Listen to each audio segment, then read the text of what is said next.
ફરિયાદી શ્રી ગોવિંદભાઈ જોગભાઈ પટેલે ફરિયાદ આપેલ છે। એમાં હકીકત એવી છે કે એમનો દીકરો ચિરાગ ઓસ્ટ્રેલિયા ખાતે રહે છે। એના ઉપર બપોરે એક ફોન આવ્યો, વોટ્સએપ કોલ હતો। એમને જણાવ્યું કે તમારા દીકરાની ઉપર બળાત્કારનો ગુનો ઓસ્ટ્રેલિયા ખાતે દાખલ થયેલ છે અને પેનલ્ટી રૂપિયા 2 લાખ રૂપિયા ભરવાના છે।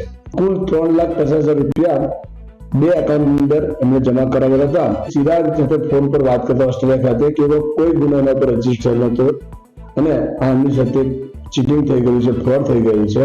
2 એકાઉન્ટ ધારકો અને 2 મોબાઈલ ધારકો વિરુદ્ધમાં કઠાલ પોલીસ ખાતે ગુનો રજીસ્ટર કરવામાં આવ્યો છે અને તપાસ ચાલુમાં છે।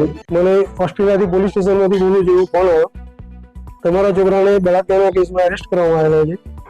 એટલે હું એકદમ ઇમોશનલ થઈ ગયો એટલે તમારે એને છૂટો કરવો હોય તો પેનલ્ટી ભરવી પડશે। એટલે મેં પછી બેંકમાં આવી અને પૈસા 3 લાખ મોકલ્યા।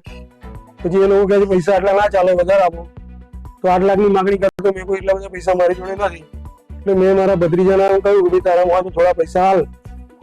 તો પછી એને સીધા એને ગૂગલ પે કર્યા। એટલે પછી અમારા ચિરાગનો ફોન, અમારા બાબાનો ફોન આવ્યો એટલે અમે સીધા બેંકમાં જઈને 1930 ઉપર ક્રાઇમ બ્રાન્ચમાં ફોન કરી દીધો। મોબાઈલ તો ચાલુ રાખ્યો, એ લોકો બંધ જ નહીં કર્યો। હું કટ કરી દઉં તો તરત પાછો કરી દે।